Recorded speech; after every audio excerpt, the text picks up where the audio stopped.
Oh, am I starting? Hello. Hello, our unniched friends. Welcome Hello. to episode 14. 14. Episode 14 of the Unniched podcast. 14. Where a husband and a wife talk about anything and everything because honestly, we just don't have a niche.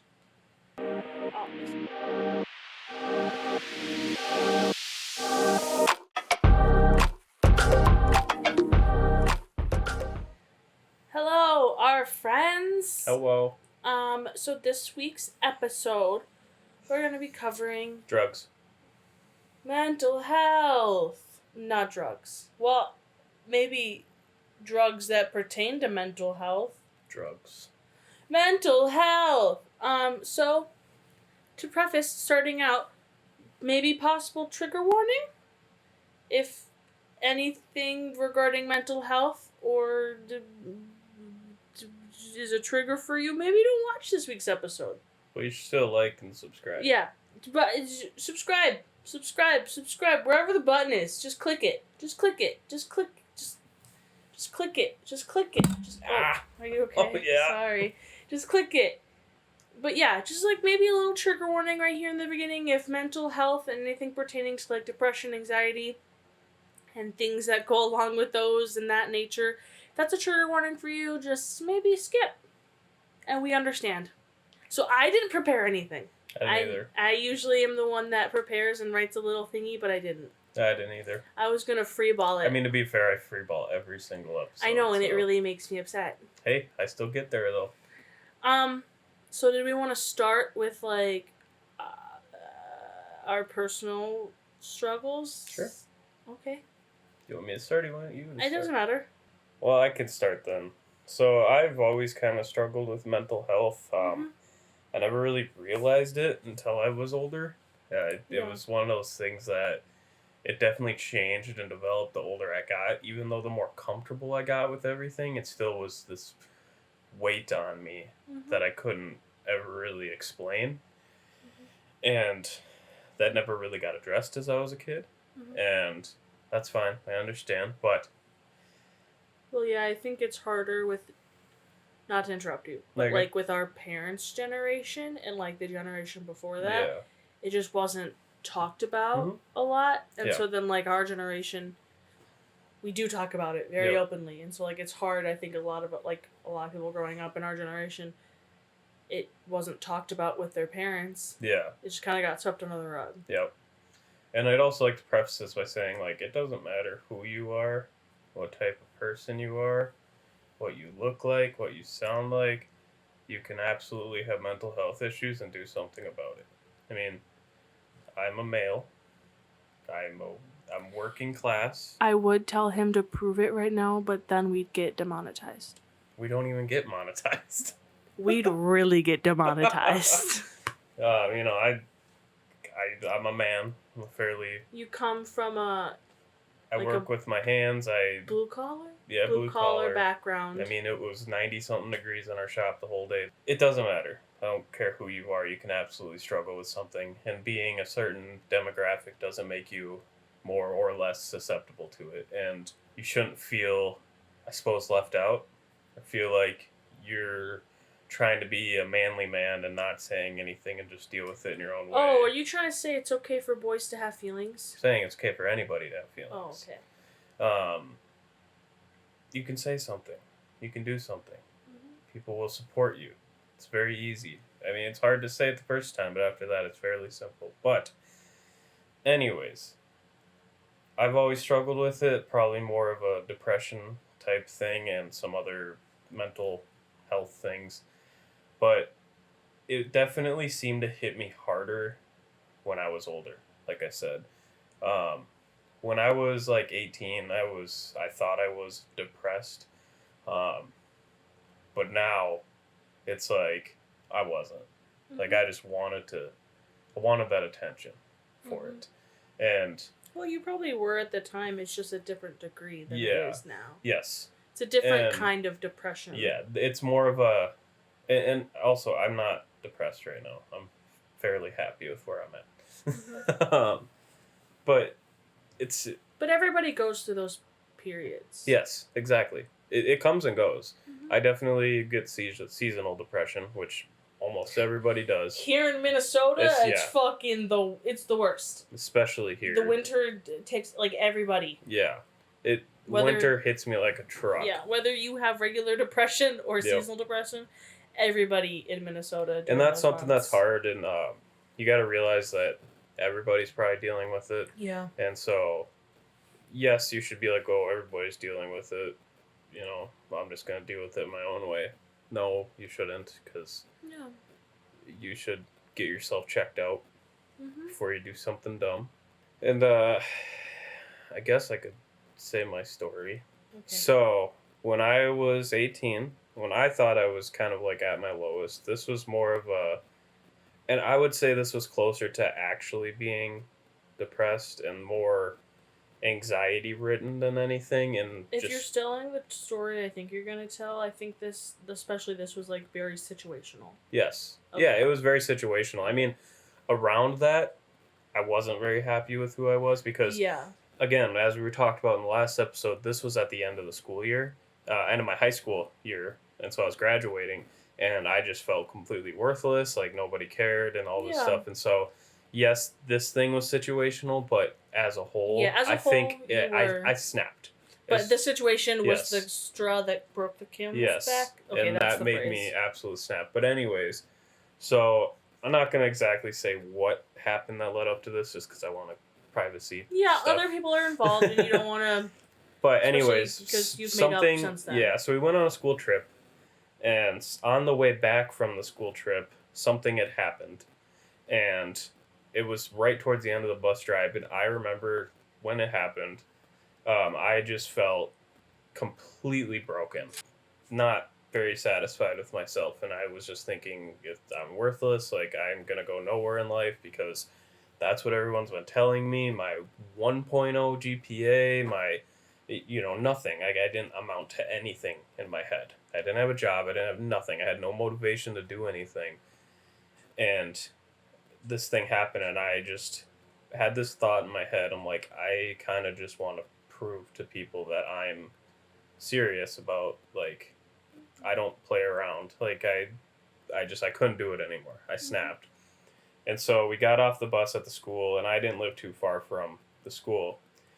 And I remember I got off the bus, didn't say a word to anybody, and absolutely peeled out of the parking lot. I was the first person out.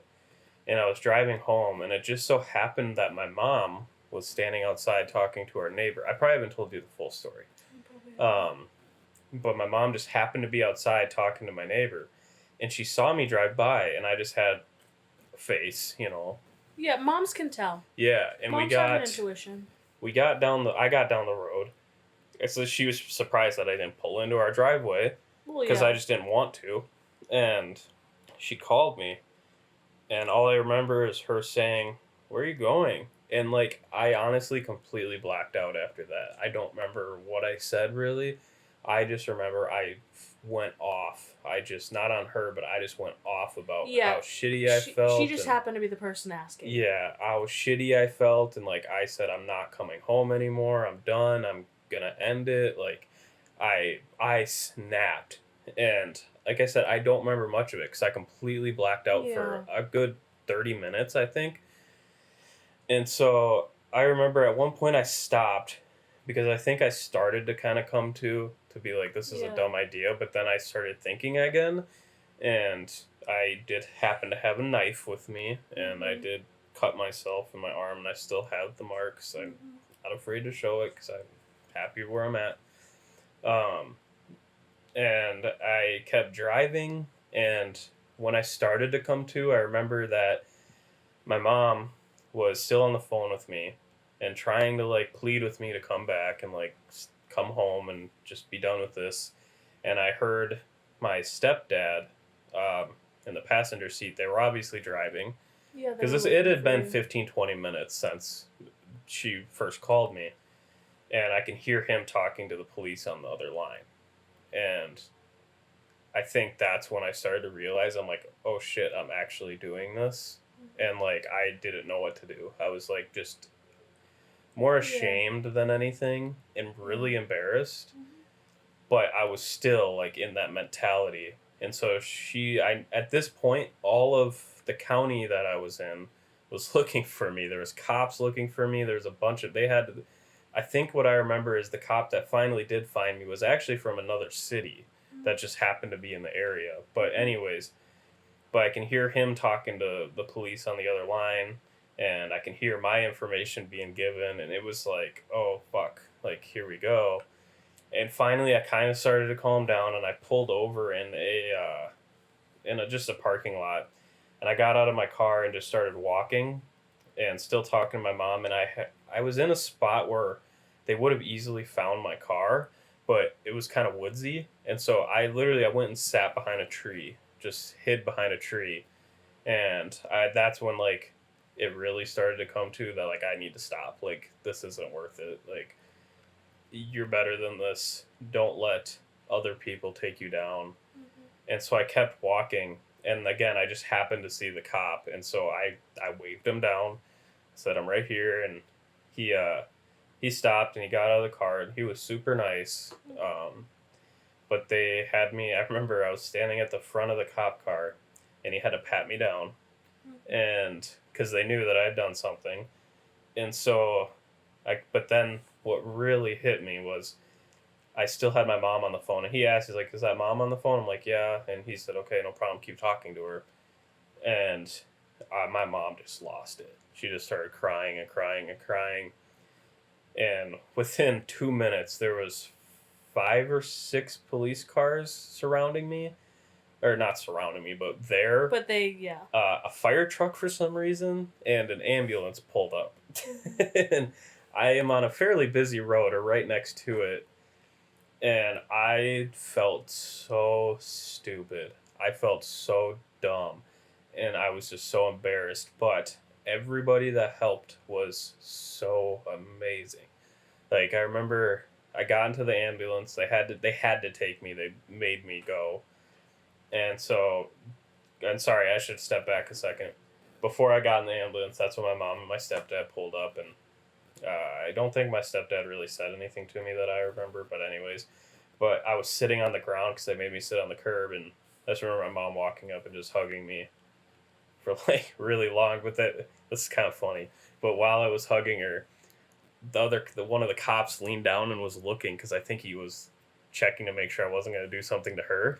So he sat and watched us hug and like got really close to me. But anyways, so I go to the hospital, and on the ride to the hospital, the ambulance driver, or the guy that was sitting with me, was super funny. Like he was really nice about it. He was giving me shit for it, which kind of starts my love for people giving me shit because I think it's hilarious. But he was kind of giving me shit, but he was being super supportive and like really nice. And so I get to the hospital, and they keep me in this room, and I had to strip down in front of a doctor because they had Doctor saw your penis? Yeah, they had to watch me take my clothes off to make sure I wasn't hiding something, and I was in basically a padded room. I was in there for a while. I talked to like a therapist and stuff that was there, and they basically kind of agreed with what I was thinking. Is I snapped. I had a really hard time, and all this buildup of anxiety, and like I told them what happened. I told them what I've been feeling, and that's basically what they said. And they made me follow up with a doctor later. And that's kind of what started this journey of, I guess, recovery in a way, if you want to think of it that way, and like trying to make myself feel better. And it was a super eye-opening experience because every day for a long time I just kept thinking, I'm like, what if I did do it? Like, I know I would have regretted it. Like, I didn't have a plan. I had my thoughts on where I knew where I was going because I had ideas. But I was like, there's no way I would have pulled through with it. Like, that was a waste of resources for the police and stuff like that, and I felt super bad. But I also was very happy with the experience because it showed me that you're not alone, and there's people that are willing to help. And that basically started my journey of trying to better myself. And that's not too long after that is when I started college, like a year later and stuff like that, and really try to turn my life around. Yeah. So my POV, my story, I think kind of similar, just like kind of growing up, feeling down, and I think just especially like my mom's generation and like the generation before that, I come from an Irish Catholic background, and it's a stereotypical, you don't talk about things. Yes. You don't talk about things. Yes. And I was the same way in a different way because it was just me and my mom. Yeah. And so I kind of felt like I had to man up. Mm-hmm. And so that's what led me to really not wanting to talk about it. But I come from a very Irish, very Catholic family where you don't talk about things. And I remember there was, you know how memories are, like every time you remember it, it's like a little different because it's just like you're just remembering the remembrance. Yeah, it was hard. It was hard for me to remember the full story. Yeah, like when you're remembering something, you're just remembering how you remembered it. It's like it's not actually how it happened. But I have this memory in my brain. I can't remember how old I was, but I remember going to my mom and being like, I'm really sad, like all the time. Like I'm really sad all the time. It sucks. And her response was, no, shade, love my mom, but her response was, well, it's just hormones. Yeah. Which to a degree it probably was. But when you're that young of an age and you're coming to someone and kind of trying for asking for help and you're just told it's nothing. Yeah. It kind of sucks. But then of course it got worse in high school. And what I've noticed from like being an adult and being depressed and being in high school and being depressed, it's very different. It's completely different. High school depression was very much like so sad, so deep, just a lot of sadness. And I remember like, but now it's just different. It's like I have a job and I have responsibilities and I can't be you can't sad. Just walk away from it like you could as a high school. Whereas a high school, like you can sit in it a lot more because there's a lot less responsibilities, at least from my point of view. But another example, in high school, I was really going through it, and I think this was like one of the first times my mom really recognized like, I think there's something going on here. I was a sophomore, and I was kind of telling her these feelings of like I'm sad all the time, and I'm not happy. And she reached out to the guidance counselors, and they were supposed to like, when they like pass you the note and like you're supposed to go during that period. Yeah. So she signed me up for that, and she was like, "Oh, it should be happening like 4th period, whatever." So I waited and waited. Now, I was really looking forward to this because like I'm gonna get help. It's gonna be great. The note never came. Yeah. They never came and pulled me out of class to say, "Oh, they're coming for you." Never happened. So then that was like another example of like feeling like I'm trying to get help and no one's doing anything about it. So I just like kind of shut up for a while. Yep. And then, so I felt it a long time. And then when I went to college, I had no friends. And it was pretty bad. Like I was sad. I was in bed a lot of the time because I didn't really have a job. I was in college, didn't have friends. And that's when I finally like went to therapy, and because my mom could tell. Moms have an intuition. She could tell. So she helped me sign up for therapy, and I went.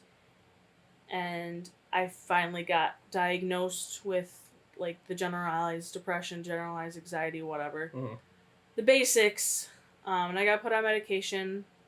And it was fine. Like, it definitely helped. But I've definitely noticed, and I've talked to you a lot about it, but within the last, I think it's been maybe 4 or 5 months, I've started to recognize my brain is maybe a little different than I thought it was, and some of the thought patterns and behaviors I have are not as, they're normal, but they're not like as normal as I perceive them to be. And I'm not diagnosed. I'm not sitting here saying I'm diagnosed with it, so don't tippy-typey and say...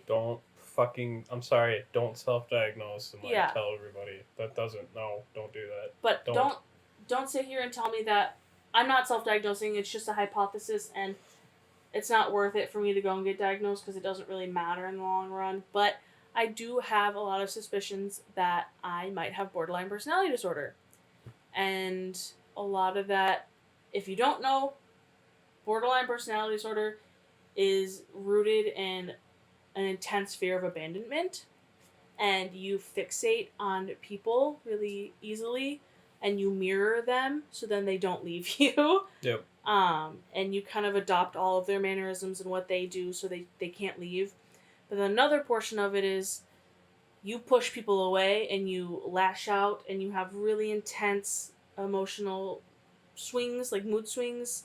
Um, and mine manifests a lot more. I wouldn't say I do it to you that much. I mean, of course, I lash out with Austin. LOL, sorry, you married me. Um, but I, at least not anymore. I don't think I push you away as much as I maybe used to. Yeah, no. Because I know you're not going to leave. Mm-hmm. I know Austin's not going to leave, so I don't do that as much, and I don't test those waters of like. But I do it a lot in friendships, where, and I recognize this behavior. It's not okay, but I'll make a friend. I will very much hyperfixate on them. Austin has seen it. I will hyperfixate. I will almost mirror myself into what they like and what they do, and I will want to talk to them all the time. I want to hang out with them all the time. I want to be up their ass. And then I will look for little signs of they could be hurting me, and I push them away to test if they really like me. And it's within the last couple months that I've really started to recognize this, and I'm trying to be a lot better at it. Mm-hmm. Well, to piggyback off of that, so let's say I have a friend, and I think they are my best friend in the whole entire world, and I am very hyper fixated on that person, and they post on Snapchat or Facebook, whatever, that they're hanging out with someone else. My brain perceives that as a threat, and that they are abandoning me, and that they're leaving, and they don't like me anymore, and they hate me. And honestly, to me, that is the end of the world. And it's in with the last couple months, I've really started recognizing that that is not healthy. It's not normal. Mm-hmm. Friends are allowed to go do other things, and it's not a threat to me. Speaking of depression, his appointment for a doctor came up. No, but there is also a difference, I think, because Yeah. I'm not gonna say their name on here, but there are certain people where like they won't do something maliciously, but my brain takes it that way. Yeah, there's different scenarios, and I think that's what makes it tough. Mm-hmm. Is I think a lot of the time your feelings are fairly justified. There has been a few where I would almost agree with the other person to a degree, mm-hmm. and we've talked about that, and everything's good now. But there's also points where you think that you're doing something wrong when you're not, and I think that's also part of it. It's that someone does something to you, and you get into that mindset of I'm the one that screwed up, but it was actually the other person. And I think that has a lot to do with it when you're trying to blame yourself for everything.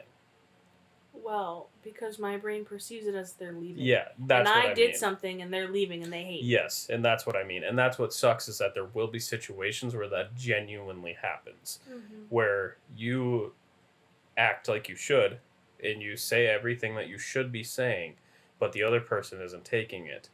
And that's a big difference. And that's a hard thing for me to help you recognize, mm-hmm. is the difference between different scenarios like that, mm-hmm. where you have one that maybe you did overreact, and then you have another where it's like, no, you didn't overreact. You should not be blaming yourself, but you have a hard time discerning that. Mm-hmm. Is that fair? That's fair. And that's not anything against you, because I think anyone in a position like that would wonder, what did I do wrong? Like, I'm the one that messed up. When you also have to take some recognition that it's not always you, and that's a big part of it with like depression and like if you have it or borderline personality disorder, is recognizing when the issue is actually you, mm-hmm. and I think that's what makes it really hard more than anything. Another part of borderline personality disorder is having very intense, up and down, unstable relationships. So that's just like another check in the box for me. Where especially the last couple years, I've gone through friends pretty quickly. Whether that's on my end because I've fucked up or they've done something to hurt my feelings, but I know Austin's probably seen the patterns where I make a friend, they become my best friend. I hyperfixate on them. I want to do everything in my power to be their best friend and show them how much I love them, and then something happens, usually my feelings get hurt, or I feel like I did something that fucked everything up, and then it's just done. And then I left with nothing. And that's what I mean, is like, I'm sorry if I'm getting defensive, but yeah, so that's something that I feel like I've felt improvement on, because I know when we first started dating and and I did it up until recently, but especially when we're fighting or something, I have a very intense, like, it'll just flip, and I get very intensely angry over whatever we're talking about because I don't feel heard or whatever, and I definitely lash out. But I've started to recognize that that is not okay, and I think because I might have this, I need to rewire my brain patterns. Yeah, I definitely think you've gotten better at that, especially with the friendship thing. This latest one, you actually were really good at acknowledging that you didn't make a mistake. And maybe that's a better way to put it, is that you fully acknowledge that your feelings are valid and everybody agrees that you did it right, and I could see the difference in that, in the way that happened to maybe some other previous things, is that you actually did acknowledge that you said what you had to say, and that's just how it is, and you treated it exactly how you should have treated it. Mm-hmm.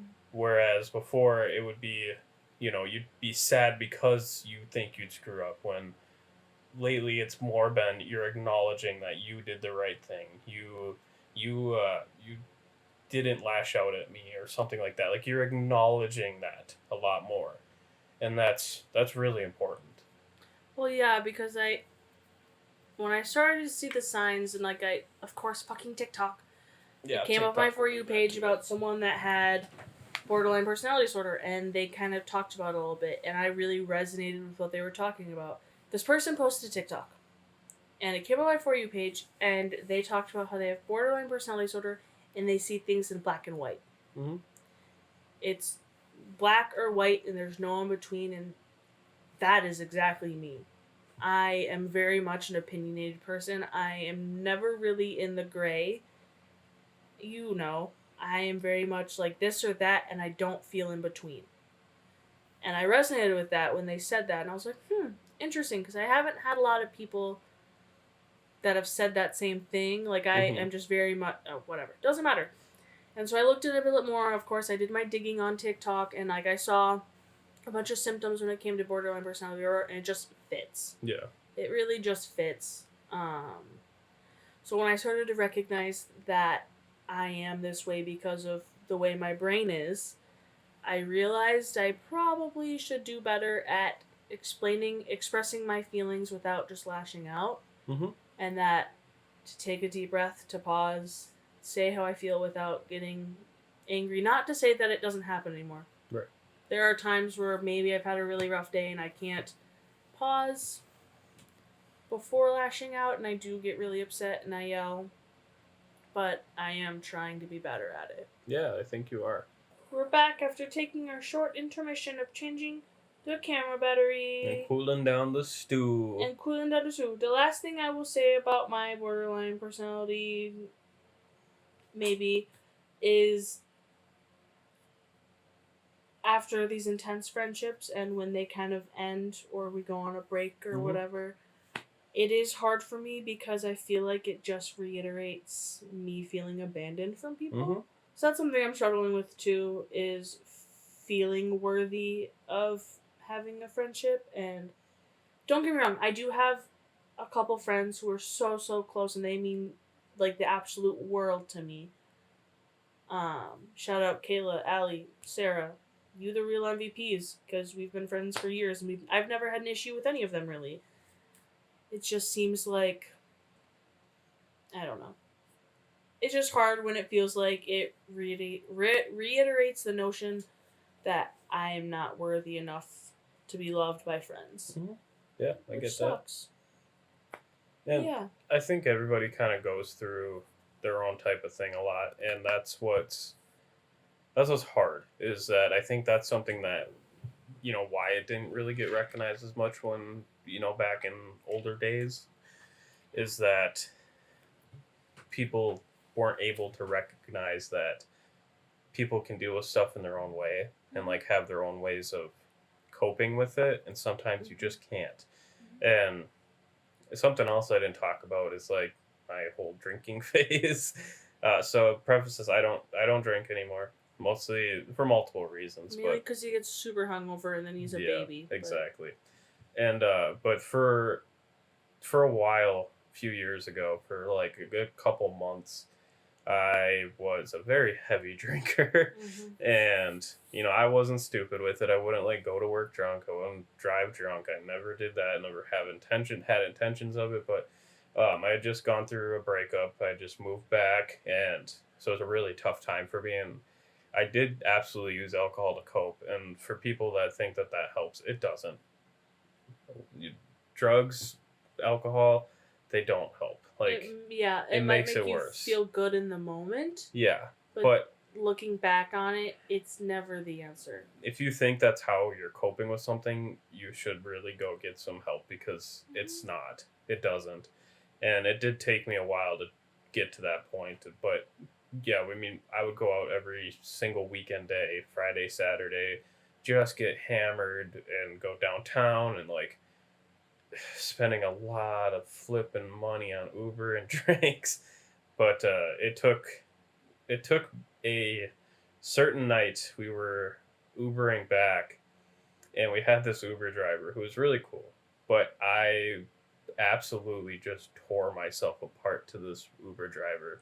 I don't remember how it started. I was too drunk, but I basically gave him my whole life story and like all this stuff, and like my friend was trying to get me to stop talking, and that's kind of like what made me realize that this isn't worth it. This isn't helping anything. Like, let's better myself.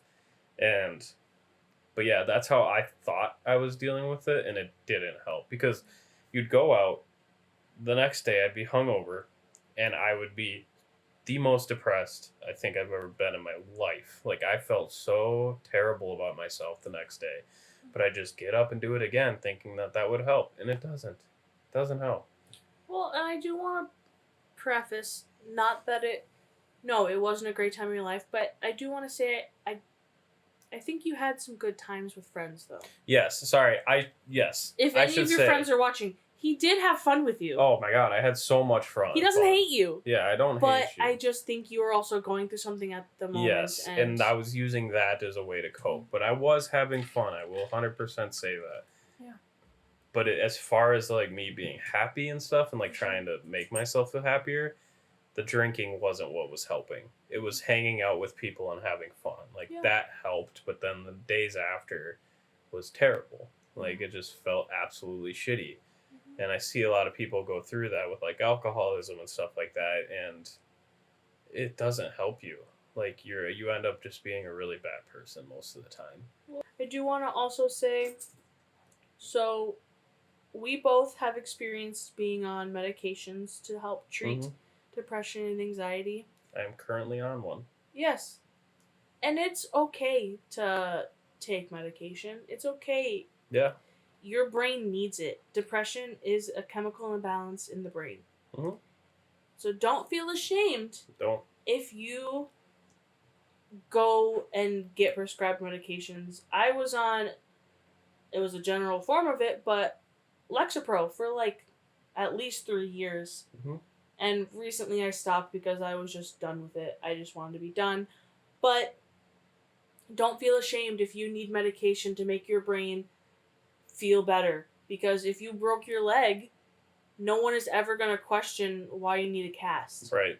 So don't let anybody make you feel bad that you need a little pill to make your brain not want to hurt yourself or something. Yeah. And for like the guys in the group that think that they can just tough it out, don't. So I guess since we're saying, I take Zoloft, or a generic form of it, but it's helped. It's definitely helped my anxiety, and like it's really hard to explain, but you go through a few weeks of just feeling off, but after that, it's very normal. Like, I don't feel crazy. I don't feel whatever. I don't feel like I'm gonna snap. I get a lot less anxiety angry, if that's like a way to put it. I can calm myself a lot better sometimes, most of the time.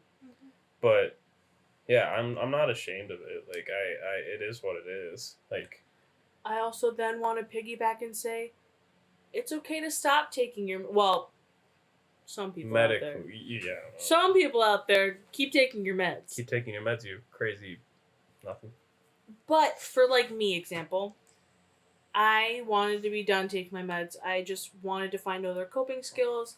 Anybody who's ever taken an SSRI, you know that when your prescription runs out and you have like a week before you get your next one, you get brain zaps. Oh my god. Basically, you're going through withdrawals of it. I hated that. I hated that feeling. I hated who I became when I was going through withdrawals of my medication. You've seen it firsthand. Mm-hmm. I was not a nice person. Well, I just literally went through this like a week ago because I had some issues getting my prescription refilled, and it is like the strangest thing in the world. So if you've never taken an SSRI, I will explain it right now. But you get these things called brain zaps, and it starts mild, and then it just gets fucking worse. Yeah. And it's like you move your head a little bit too much. You get like dizzy, disoriented, very disoriented, like kind of dizzy, and there's like it literally feels like your brain is getting zapped. Yeah. And then it's like if you stand up too hard or like just little things. I would get it like my body would get really numb. Like I just have this really numb feeling like all the time. But then I would. It wasn't necessarily in my head. It was when I moved my eyes. It would almost shudder. Like my brain isn't processing the visual information as fast as it should be. Yeah. So it's like I'm looking, but I can't tell what I'm looking at. Like that type of thing. And I would also get actual feeling zaps, which I don't think you said you really felt. Because it's been a hot minute since I've taken my meds. Yeah. So I don't quite remember. I just remember brain zaps. So whenever that would happen, I would get, like, it felt like a jolt throughout my whole body. And it would, like, pause me. Like, it would stop my movement. And it was such a strange feeling. And you feel off. Like, you don't feel yourself. Like, I was just quiet. Like, it was really hard to deal with. So, yeah, if you're going to get off of it, do it right. Don't just drop it. Okay, so I'm going to talk about the most notable time. It was within our first year of dating. Austin probably remembers it very clearly. It was one of the very, biggest times I went through a withdrawal. It was between prescriptions where I had to go back to the doctor to get it refilled, and I just didn't want to fucking do that. And so I was going through the withdrawals. I probably hadn't taken my meds in maybe, 2 weeks. And I remember what started this was we were moving my stuff into your house. And we were moving, a side table or something. And I think you asked me if I needed help. Or you said something I just didn't like. And I snapped. I was not a nice person. I was very snappy. Just very rude. And you were like, what the fuck is your problem, lady? I'll be honest, I don't remember this. You don't remember? Oh, and then it was within that same probably weekend. My parents invited us to go to a water park. And do you remember this? I do remember this. And we were driving there, and you probably said something not trying to be, but I just didn't receive it well, and I flipped. I was not nice. I started sobbing, and you literally were like, I am driving you to your doctor, and we are getting meds or something, because you are a lunatic right now. And we drove to where my doctor was, and we sat in the parking lot, and you were like, go. And, of course, I got out of the car, and it was, a whole scene, and I started sobbing, and we were just, yelling at each other. But then eventually I got back in the car, but yeah, so not short after that, I went back on my meds. But I know when I was going through that, I would turn into a not nice person, and I would kind of lash out and snap at people. Whereas, with you, when you were going through withdrawals, you just got really quiet. Yeah, you definitely go through it differently. And like I said, I felt it more in my body than anything. And that was annoying. It was pressure in my head. That's what it was. Just a lot of pressure. I should say, whenever I was going through the withdrawals, I wouldn't... It's not like I was consciously snapping at you. It was I could not fix my reaction. Right. You would say something, and I would just literally snap without thinking. So, but I do want to say, if you are taking SSRIs or any sort of medication, and you don't want to anymore, talk to your doctor, and that's okay. Yeah, you need to be weaned off of it. Because, too, like you said, you can end up making yourself worse by just dropping it immediately. Like, that's a lot of times with depending people, on the medication right? you take. But a lot of people, when they do go through these crazy phases, is because they are coming off of it, and so their brain just gets completely confused and doesn't know what's going on, and that's when things happen. So do it right. But yeah, if you are recently getting diagnosed and you're getting put on medications, I don't want you to feel like you have to take it forever. Oh no. Because I remember when I first took them, and I was talking to my mom about something. I was like, I just feel like I'm gonna be fucked up forever, and I'm gonna have to take this forever, and that sucks. And she was like, but you don't. Yeah. You're not fucked up. Mm-hmm. Your brain's a little silly. Right. So talk to your doctor if you are on medication and you don't want to rely on that for the rest of your life. Talk to your doctor and maybe come up with a game plan. Yeah. And don't feel ashamed that you have to take medication, because no one would ever question if you had to take insulin or if you had to get surgery for your freaking elbow. Mm-hmm. No one would question that. Yeah. So it's okay to take care of yourself.